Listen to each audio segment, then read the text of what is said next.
one of the most important things we can actually do for our mental and emotional and physical well-being is as soon as you wake up in the morning, that we go for a walk and expose our eyes into sunlight.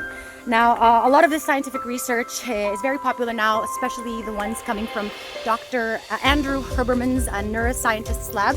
And the research goes in that when we generate optic flow, when we go into forward ambulation or forward motion by going for a walk, and we generate optic flow, and our visual receptors, or the neurons in our optic nerves, begins to get stimulated by all of the different visuals passing by. Same thing with an auditory flow. And when this happens, it does a trigger to a cascade of different biological functions in the body. First, with the nervous system, for example. With the nervous system, when we go into optic flow and when we're exposed to sunlight as soon as we wake up, it gives us the natural kick of cortisol, the healthy kick of cortisol in the morning, and it actually quiets down the activity in the amygdala, which is the part of the brain whose primary function is really threat detection, fear, anxiety. And so it helps to regulate our stress as soon as we wake up. Another thing that this does, of course, a lot of us know that when we get natural sunlight or when we get into forward ambulation, forward movement and optic flow, is that actually we begin to stimulate the different parts of the brain through those nerve or neuron receptors in the eyes to communicate to the rest of the body, the cells, the metabolism, the way we function from the liver to our circulatory system, that it is now time to engage. It stimulates it enough to say that it's now time to rev up the systems for forward motion as well. And so a lot of this is not just with the stimulation of our metabolism, but it's also when it comes to the natural production and circulation of our hormones. So we all know that when we get that, the exposure to natural sunlight, it stimulates the activation of vitamin D, our serotonin, which is responsible for a lot of our focus, our memory, our mood, as well as the precursor to melatonin and how well we rest and digest and recover in the evening. A lot of these different neurotransmitters like dopamine, serotonin, endorphins, oxytocin, nitric oxide, a lot of this gets facilitated when it comes to walking and exposing our eyes to sunlight and just movement. So there's a lot of different research that goes into this. I highly recommend that you try it. You are the best judge of your experience and can say whether or not it works for you.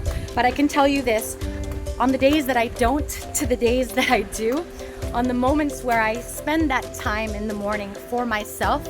Now, it's not a selfish thing to spend time for yourself, because whatever you want to pour out of, you can't pour out of an empty cup, right?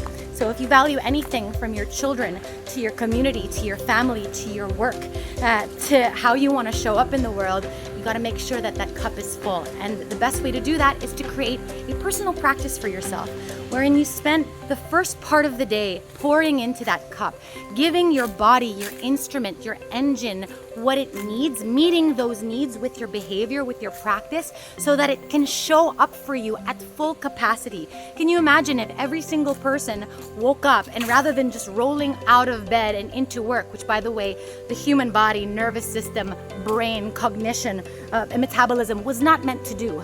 In the same way you don't jump into an Ironman or a marathon without warming up, the same way with the human body. The instrument, the engine, was designed to work together as an ecosystem. Learning about this kind of stuff is exciting, not because it's a chore and it's a task that you have to do, because when we start to understand this and make it a part of our lifestyle, the habits, it becomes really enjoyable because it affects everything from how we feel, how we think, how we act, how we move, how we learn, how we grow, how we create, and how we give. And so literally the quality of our lives will first be determined by the quality of our well-being. And that, my friends, is completely up to us. So if you want this beautiful new year to be about developing an identity that values your health, that values life, that values your strengths, that values the community around you, then you know the best way to do that is to invest in the instrument that you were given to add value into wherever you've been planted today. So I love you guys. I encourage you to join our practice. We'll see you at the workshop. Remember, give yourself an intention through your identity this year that's where all your habits and goals will stem from. That's where your motivation comes from. And the second is when you wake up in the morning, if you can do it even for like 10 minutes, even if it's a cloudy day out, just get outside, begin walking, and begin exposing yourself to sunlight. And just give yourself that little time in the day where nothing's expected of you, nothing to prove or earn or strive, but to simply be and to give the body, the mind, the heart, the soul, and the spirit to do what it needs to in order to live a beautiful, extraordinary day ahead of you. So guys, practice, share the practice, and I'll see you guys in class.